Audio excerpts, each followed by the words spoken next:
Hey everybody, welcome to today's video. In today's video I'm going to talk about this pair of John Deere 14SB push mowers that I just picked up. I saw these as part of an ad for an estate sale that was local to me, and I was able to pick both of them up for $50. So a brief history on these. They made these from the late 80s up into the late 90s. These come with a Kawasaki engine that has pressurized lubrication. I think the power ratings on these varied from about 4.5 horsepower up to 5.5 horsepower. I've wanted to pick up one of these for quite a while. I just haven't come across the right deal. And supposedly these are pretty good push mowers.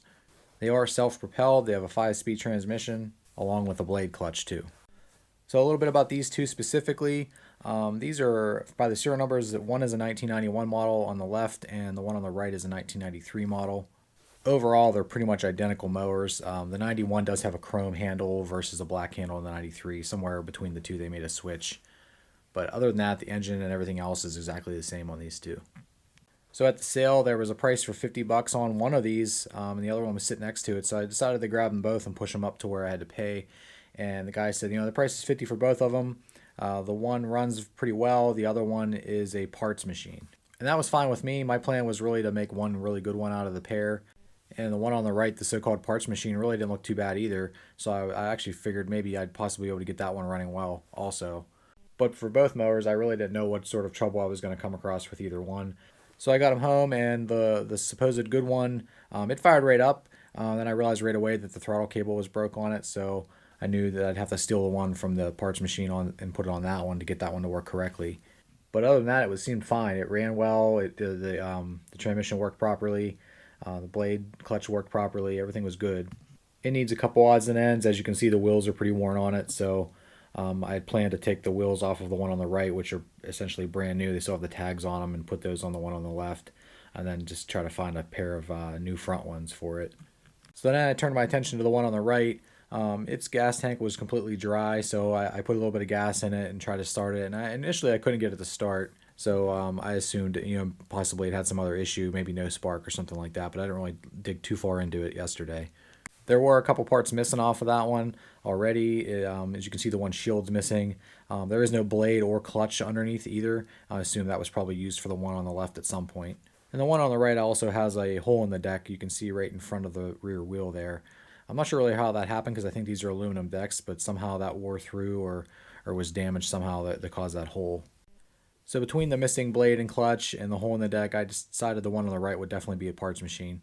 But I still wanted to get it running just so I knew what did and didn't work on it, whether or not the transmission was good, if the engine was actually good or not. So this morning I spent some time working on that to get it running.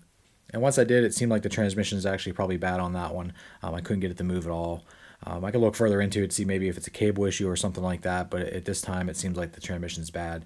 So it looks like that mostly I'll end up getting some spare parts off of it and the extra engine as well. I did go ahead and already take off the throttle cable and put it on the one on the left, so that was fixed.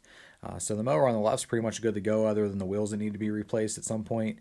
But as far as mechanically working correctly, it's perfectly fine at this point. It just could use a good tune-up and an oil change and stuff like that. So that'll be my next things that I do to that.